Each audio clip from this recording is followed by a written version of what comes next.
अस्सलाम वालेकुम स्टूडेंट्स, क्या हाल चाल है आपका? इंशाल्लाह ठीक ठाक होंगे। अच्छा, आज हमारा लेक्चर नंबर 5 है और यूनिट नंबर है 2। यूनिट नंबर 2 हमारा है विंडोज़ के बारे में, विंडोज़ ऑपरेटिंग सिस्टम। आपको पता है कि विंडोज़ ऑपरेटिंग सिस्टम ने कंप्यूटर के सब्जेक्ट को बिल्कुल चेंज करके रख दिया। एक वो दौर था कि जब कंप्यूटर इतना कलरफुल नहीं होता था। मैंने उस वक्त भी कंप्यूटर को इस्तेमाल किया हुआ है। डॉस ऑपरेटिंग सिस्टम होता था, उसमें क्या है कि ब्लैक सी स्क्रीन होती थी, आपको कमांड्स याद रखनी पड़ती थी। जैसे अब यहाँ पर होता है ना कि आप किसी बटन को क्लिक करते हैं तो आपके सामने एक मेन्यू खुल के सामने आ जाता है, कलरफुल सा, प्यारा सा, आपको काम करने का भी मज़ा आ रहा होता है। ये पहले नहीं था। पहले कंप्यूटर की जो स्क्रीन थी, इंटरफेस था, वो इतना कलरफुल नहीं होता था और उस पर काम करने का भी इतना मज़ा नहीं आता था। आज हम पढ़ते हैं विंडोज़ ऑपरेटिंग सिस्टम के बारे में। पेज नंबर आपका है 29। यहाँ से मैं पढ़ने लगी हूँ विंडोज़ की definition. Microsoft Windows is a program that controls the overall activity of a computer. Microsoft Windows एक ऐसा प्रोग्राम है जो कंप्यूटर की ओवरऑल एक्टिविटीज़ को कंट्रोल करता है। It provides ways to organise and manage files stored in a computer. ये आपका सबसे इम्पोर्टेंट काम विंडोज़ का है कि ये आपकी फाइल्स को ऑर्गेनाइज और मैनेज करके रखता है कंप्यूटर में। अ user can use Windows to sort, copy, move, delete and view the files. और यूज़र के लिए भी बहुत आसान है विंडोज़ में अपनी फाइल्स को क्रिएट करना, उसको सेव करके रखना, डिलीट करना या मूव करना कहीं पर, या रीनेम करना। ये सारे टास्क करने हमारे लिए विंडोज़ को इस्तेमाल करते हुए बहुत आसान हो जाते हैं। विंडोज़ ना सिर्फ ये वाली इंटरफेस हमें प्रोवाइड करता है एक यूज़र फ्रेंडली, इसके अलावा Windows control different parts of your computer system such as printer and monitor and also enables them to work together. और इसके अलावा कंप्यूटर के डिफरेंट पार्ट्स को भी बहुत अच्छी तरीके से कंट्रोल करता है। मॉनिटर को, प्रिंटर को, अगर उसमें कोई प्रॉब्लम आए तो आपको फ़ौरन मैसेज आ जाता है कि यहाँ पे प्रॉब्लम है। ये सारे इन्वायरमेंट हमें कंप्यूटर में ईजी कर दिया है विंडोज़ ने काम करने को। ठीक है, चलें हम स्टार्ट करते हैं पेज नंबर 30 से। Stepping into Windows. विंडोज़ को Microsoft Windows is the software which provide a platform to work on a computer. Microsoft window एक सॉफ्टवेयर है जो आपको एक प्लेटफॉर्म प्रोवाइड करता है काम करने के लिए कंप्यूटर में। We can only work on a computer if there is a software like Windows. हम ज़्यादा आसानी से काम करते हैं अगर हमारे पास विंडो का ऑपरेटिंग सिस्टम होता है। ठीक है, अब हमने ये देखना है कि विंडो को हम ओपन कैसे करते हैं, टर्न ऑन कैसे करते हैं। स्टेप्स हैं ये असल में आपका लॉन्ग क्वेश्चन नंबर 1 भी है, ये आपका प्रैक्टिकल नंबर 1 भी है। इसको आपने बहुत अच्छी तरीके से समझना है, बहुत आसान है। आपने कई बार कंप्यूटर को ऑन भी इस तरीके से किया होगा। देखें नंबर 1 स्टेप देखें। Start your computer by pressing power button on the system box. आपने सबसे पहले क्या करना है, सिस्टम यूनिट के ऊपर पावर बटन को टर्न ऑन करना है, प्रेस करना है, टर्न ऑन करना है। जैसे आप ये करते हैं window XP starts loading it's file into the computer. तो विंडो एक्सपी अपनी फाइल्स को कंप्यूटर में लोड करना स्टार्ट कर देता है। ठीक है, ये स्टार्टअप प्रोसीजर हो रहा है। इसमें बेसिकली कंप्यूटर का जो विंडो ऑपरेटिंग सिस्टम है वो कंप्यूटर के तमाम पार्ट्स को भी चेक कर रहा होता है कि वो सही तरह कनेक्टेड हैं कि नहीं, और फिर फाइल्स को स्टोरेज में से उठाकर रैम रोम को लेकर आपके सामने आ रहा होता है ताकि आपको एक वर्किंग एरिया प्रोवाइड हो जाए और आप उसको इस्तेमाल कर सकें। Number 3, after successfully loading window logs on and a welcome screen appear. जब ये कामयाबी से लोडिंग हो जाती है तो आपके सामने एक स्क्रीन अपीयर होती है जिसे हम वेलकम स्क्रीन कहते हैं। You can log on to the computer by clicking user name and typing password. उसके बाद आप कंप्यूटर में लॉग ऑन हो सकते हैं अपना यूज़र नेम देकर और पासवर्ड टाइप करके।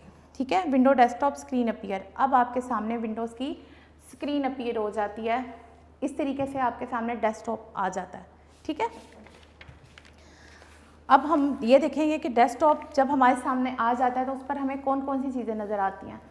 डेस्कटॉप स्क्रीन पर देखें हमें कुछ आइकन्स नज़र आते हैं, स्टार्ट बटन नज़र आता है, नोटिफिकेशन एरिया नज़र आता है, और यहाँ पर होता है क्विक लॉन्च टूल बार्स, वो नज़र आते हैं। सबसे पहले हम देखते हैं डेस्कटॉप क्या है। The main screen of the Microsoft Windows is known as desktop. जब हम माइक्रोसॉफ्ट विंडोज़ को टर्न ऑन करते हैं, स्क्रीन हमारे सामने जो सबसे पहले दिखाई देती है उसको हम डेस्कटॉप कहते हैं। The desktop contains icons of different files and programs. और डेस्कटॉप पर क्या होता है, डेस्कटॉप पर डिफरेंट फाइल्स और फोल्डर्स के ये आइकन होते हैं, छोटे छोटे, ये छोटे छोटे आइकन्स होते हैं, ये हमें डेस्कटॉप की स्क्रीन पर नज़र आते हैं, ठीक है। User can easily access them, और इनको हम डबल क्लिक करके ईजीली ओपन कर सकते हैं जिस मर्जी आइकन को। All programs, windows and dialog boxes open on the desktop, तमाम प्रोग्राम्स, विंडोज़ और डायलॉग बॉक्सेस डेस्कटॉप की स्क्रीन पर ओपन होते हैं। It is the working area of Microsoft Windows, ये बेसिकली माइक्रोसॉफ्ट विंडोज़ का वर्किंग एरिया है, एक्चुअल वर्क ही यहाँ पर परफॉर्म हो रहा होता है, ठीक है। इसकी स्क्रीन पे आपने देख लिया है क्या क्या है, हम अब वन बाय वन इनकी डिटेल पढ़ते हैं। नंबर 1 है स्टार्ट बटन, ठीक है। At the bottom left corner of the screen, at the bottom left corner of the screen we can see the start button, here is the start button. This button display a list of items called start menu. Different versions of Windows have different start buttons. जैसे ही हम इसको click करते हैं ना तो हमारे सामने for example ये स्टार्ट बटन है, जैसे हम इसको क्लिक करते हैं तो ऐसे मेन्यू की लिस्ट खुल जाती है, इस तरह से खुलकर हमारे सामने आ जाती है, ठीक है।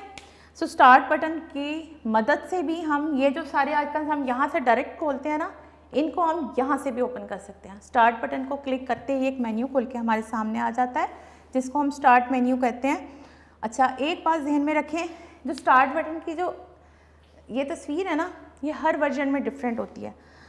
कौन कौन सी, ये देखें आपकी बुक में बहुत अच्छा दिया हुआ है पेज नंबर 32 पर। स्टार्ट बटन विंडो 98, विंडो 98 का स्टार्ट बटन कैसा है देखने में, विंडो एक्सपी का स्टार्ट बटन और विंडो 7 का स्टार्ट बटन, ये तो आपने मोस्ट कॉमनली देखा होगा ज़्यादातर बच्चों ने। When a user click the start button and a menu appear that lets the user easily access most useful items on the computer.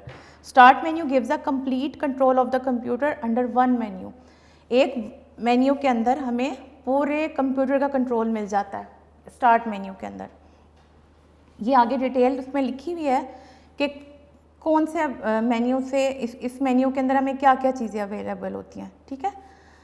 अच्छा, इसके बाद यहाँ चलते हैं। नंबर 2 आपका है, एक minute, users can access all program installed in the computer by clicking all program on the start menu. Start menu के क्लिक करने के बाद नेक्स्ट स्टेप में हमें नज़र आ रहा होता है ऑल प्रोग्राम। उसको हम जैसे ही क्लिक करते हैं ना, जितने अवेलेबल चीज़ें हैं, जितने सॉफ्टवेयर हमने एप्लीकेशन सॉफ्टवेयर इसमें मौजूद हैं, वो सब आपके सामने डिस्प्ले हो जाते हैं। उनमें से हम जिसको चाहे ओपन कर सकते हैं। नंबर 2 देखें, टास्क बार। ये जो नीचे लॉन्गेस्ट बार है सबसे नीचे, this is called task bar.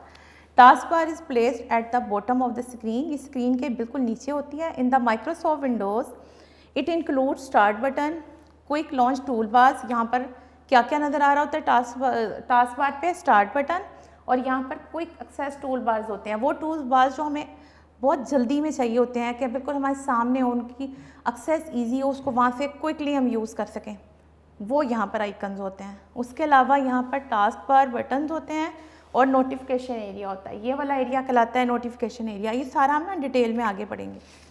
ये हो गया टास्क बार। टास्क बार पे ये चीज़ें जो डिस्प्ले हुई होती हैं ये नज़र आती हैं आपको। आगे देखें notification area. The area at the bottom right on the screen is known as notification area. ये है नोटिफिकेशन एरिया। इसमें हमें नज़र आता है डेट, टाइम, इसके अलावा वॉल्यूम कम या ज़्यादा करना हो किसी चीज़ का, वो उसका बटन आपको यहाँ पर मिलता है। और इसके अलावा कुछ ऐसे आइकन्स होते हैं, जैसे USB को आपने स्टार्ट किया यूज़ करना तो वो यहाँ पर उसकी इन्फॉर्मेशन डिस्प्ले होना शुरू हो जाती है। और इसके अलावा ये कि अगर आपने इंटरनेट को ऑन किया है, उससे रिलेटेड सारी इन्फॉर्मेशन भी हमें यहाँ नोटिफिकेशन एरिया में मिलती है। अच्छा, टास्क बार के बारे में एक चीज़ मैं आपको बताना भूल गई हूँ कि जो टास्क बार में ये होता है कि आपने उस वक्त जो भी कोई प्रोग्राम खोला होता है ना, उसकी सारी डिटेल इन्फॉर्मेशन भी टास्क बार पर आती है। और यहाँ से आप स्विच कर सकते हैं एक प्रोग्राम में से दूसरे प्रोग्राम में ईजीली। वो कैसे? फॉर एग्जांपल आपने यहाँ MS पेंट खोला हुआ है, ठीक है, MS पेंट खोला था, आपको याद आया कि मैंने कुछ और काम भी किसी और एप्लीकेशन सॉफ्टवेयर पे करना है, तो आप इसको मिनिमाइज़ कर देते हो। मिनिमाइज़ करते हो तो एक छोटा सा बटन बन के ये यहाँ पर टास्क बार पे आ जाता है। फिर आप दूसरा एप्लीकेशन सॉफ्टवेयर खोलते हो, फॉर एग्जांपल MS वर्ड खोलते हो, आपने वहाँ कोई मेन्यू या कुछ टाइप करना है, वो आपने किया। टाइप करने के बाद या इस्तेमाल करने के बाद आप कहते हो दोबारा से MS पेंट को खोलूँ, तो आपको पूरा एक प्रॉपर वे से जाने की ज़रूरत नहीं है। आप डायरेक्ट यहाँ से क्लिक करोगे, स्विच हो जाएगा दूसरा प्रोग्राम और खुलकर आपके सामने आ जाएगा। ये टास्क बार का भी फ़ायदा होता है, ठीक है। नेक्स्ट देख लेते हैं। अच्छा, ये हमारा चल रहा है notification area. It also displays time and different program icons such as volume control, Windows firewall and antivirus. अच्छा, इसके अलावा नोटिफिकेशन एरिया पे एक सबसे इंपॉर्टेंट चीज़ आ रही होती है, अगर आपने कोई एंटीवायरस इंस्टॉल किया हुआ है ना अपने कंप्यूटर के अंदर तो उससे मुतल्लिक डिटेल इन्फॉर्मेशन भी आ रही होती है, और अगर कोई वायरस आ जाए ना आपके कंप्यूटर में तो वो इन्फॉर्मेशन भी यहाँ पे आती है कि कोई वायरस आप डिटेक्ट हुआ है और उसकी डिटेल इन्फॉर्मेशन आपके सामने आ जाएगी. It also shows temporary icon such as USB device and printing etcetera. अब बात कर लेते हैं डेस्कटॉप आइकन्स की. ये जो डेस्कटॉप आइकन्स नज़र आ रहे हैं आपको, अच्छा एक तो ये ना कि फ़ोल्डर आपने कोई नया बनाया, उसे कोई नाम दिया तो वो आपको डेस्कटॉप की स्क्रीन पर नज़र आ रहा होता है.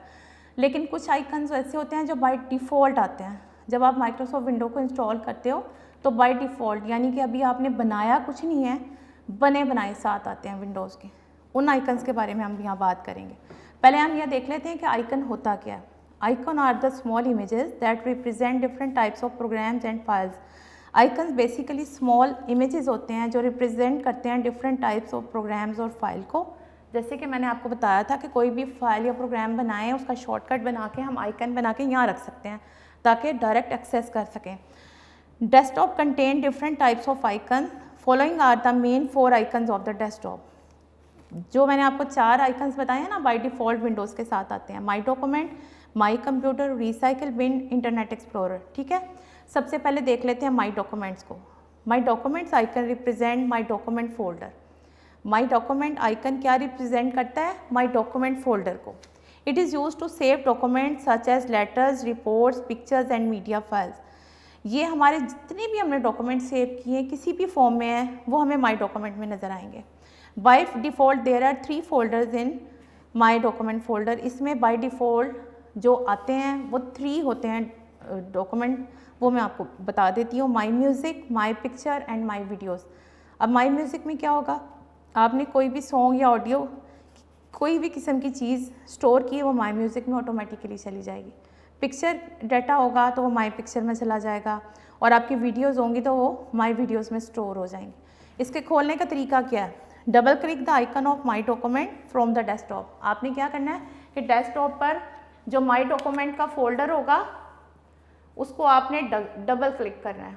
ठीक है, जैसे आप डबल क्लिक करेंगे माई डॉक्यूमेंट का फोल्डर पूरी डिटेल के साथ आपके सामने आ जाएगा. उसमें A drive, B drive, C drive, जहाँ जहाँ आपने जिस तरह भी जिस फोल्डर के अंदर जो फाइल बनाई है पूरा डाटा आपके सामने आ जाएगा. अगर आपको किसी फाइल का नाम नहीं भी याद ना तो आप उसको वहाँ से खोल सकते हैं. ठीक है, अब देख लेते हैं my computer icon. My computer icon help a user to access all disk drives and other hardware connected to the computer. My computer का जो आइकन है ये बहुत इंपॉर्टेंट होता है.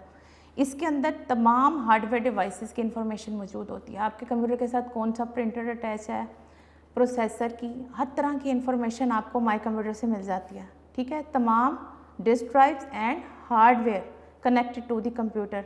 It shows icons of the different users, document, disk drive such as hard disk, CD drive, floppy and USB flash memory. ये तमाम जो स्टोरेज डिवाइसेस हैं इनकी भी डिटेल इन्फॉर्मेशन आपको माई डॉक्यूमेंट से मिल जाएगी. फॉर एग्जांपल किस किस्म की इन्फॉर्मेशन, कि आपकी हार्ड डिस्क कौन सी लगी हुई है, आपकी हार्ड डिस्क का साइज़ क्या है, उसमें कितनी मेमोरी स्टोर हो सकती है, एट्सेट्रा. ठीक है, इसको भी ओपन करने का वही तरीका है कि आपने डबल क्लिक करना है एक आइकन पर माई कंप्यूटर के, तो ये खुलकर आपके सामने आ जाएगा और पूरी डिटेल इन्फॉर्मेशन आ जाएगी आपके सामने. थर्ड वन है रिसाइकिल बिन. रिसाइकिल बिन क्या है? Recycle bin is the place where window stores deleted files. Recycle bin एक जगह है जहाँ पर आप जो भी फाइल डिलीट करते हो ऑटोमेटिकली चली जाती है. User can restore any deleted file from recycle bin if it has been deleted by mistake. अगर आपसे गलती से भी कोई बाय मिस्टेक भी कोई फाइल डिलीट हो जाती है ना तो वो ऑटोमेटिकली आपकी रिसाइकिल बिन में चली जाती है. On the other hand a user can empty the recycle bin to create more disk space. वो कह रहे हैं कि आपका जो रिसाइकिल बिन है उसका काम ये है कि जब भी अपनी कोई फाइल आप अपने कंप्यूटर से डिलीट करते हो वो ऑटोमेटिकली रिसाइकिल बिन में जाके स्टोर हो जाती है. अगर आपसे बाय मिस्टेक भी हो गई ना, गलती से आपसे कोई फाइल डिलीट हो गई है तो वो भी जाके रिसाइकिल बिन में स्टोर हो जाती है. उसका फ़ायदा क्या है?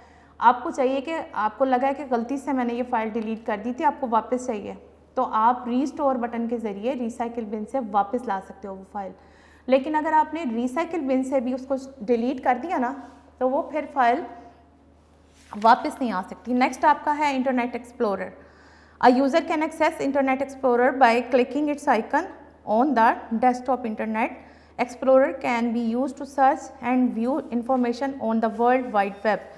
क्या इंटरनेट एक्सप्लोरर से क्या करते हैं, आपने कोई भी नेट से चीज़ें सर्च करनी है, डाउनलोड करनी है या इन्फॉर्मेशन लेनी है वर्ल्ड वाइड वेब से, तो आप इंटरनेट एक्सप्लोरर के ज़रिए कनेक्ट हो जाते हो इंटरनेट से और वो तमाम इन्फॉर्मेशन ले सकते हो। इसका भी तरीका खोलने का यही है कि आपने उसको डबल क्लिक करना है।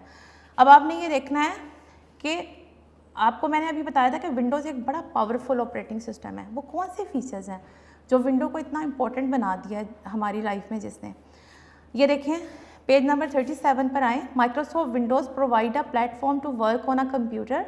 अ user can easily access programs and windows using different ways in Windows. There are 3 different ways to open a program window: from desktop, from start menu and from run command। ये कितना आसान कर दिया उसने हमारा इस्तेमाल। अब देखें एक ही प्रोग्राम या किसी फाइल फोल्डर को आपने खोलना है तो आप डेस्कटॉप से यहाँ से डबल क्लिक करके भी खोल सकते हो। नंबर 2 स्टार्ट बटन को क्लिक करो, यहाँ से भी एक्सेस कर सकते हो। और नंबर 3 ये है कि जब आप स्टार्ट बटन को क्लिक करते हो तो वहाँ एक यहाँ पर जब स्टार्ट बटन को क्लिक करते हो तो एक कमांड आपके सामने आती है रन कमांड के नाम से। रन कमांड इतनी इंपॉर्टेंट है कि अगर कोई फाइल आपको सर्च करने में टाइम लग रहा है तो आप डायरेक्ट बस फाइल का नाम वहाँ लिखकर एंटर करो, वो फाइल खुलकर आपके सामने आ जाएगी। अब आपने देखा कि कौन से 3 तरीके हैं जिनके ज़रिए आप अपनी किसी फाइल या फोल्डर को ओपन कर सकते हो: from desktop, from start menu and from run command. ठीक है। अच्छा, इसका बहुत अच्छा तरीका उन्होंने बताया हुआ है, opening Paint program from desktop. Desktop से अगर फॉर एग्जांपल आपने पेंट प्रोग्राम को ओपन करना है डेस्कटॉप से तो double click on the icon of Paint, MS Paint window appear. अगर आपने उसको खोलना है स्टार्ट मेन्यू से, click start button, start menu appear, point to all programs, accessory and click Paint, MS Paint will appear. Third तरीका है उसके खोलने का, opening Paint from run command, click start button, start menu appear, click run. और इस तरह से आपने MS पेंट को 3 तरीक़ों से ओपन कर लिया। कौन से 3 तरीक़ों से? नंबर 1 डेस्कटॉप से डायरेक्ट, नंबर 2 स्टार्ट मेन्यू के ज़रिए और नंबर 3 रन कमांड के ज़रिए। ठीक है। अब आपका यहाँ पर कंप्लीट होता है हमारा लेक्चर नंबर 5। आपने विंडोज़ को, MS विंडोज़ को ज़रूर ओपन करके देखना है अपने कंप्यूटर पर। ठीक है। अगर आपको एक्सेस करने में या इस प्रैक्टिकल को परफॉर्म करने में कोई प्रॉब्लम आती है तो बेटा मुझसे आपने रब्ता ज़रूर करना है। ठीक है। ये आपका लॉन्ग क्वेश्चन नंबर 1 भी है, इसको याद करके रखना है। अब नेक्स्ट लेक्चर तक के लिए अल्लाह हाफ़िज़।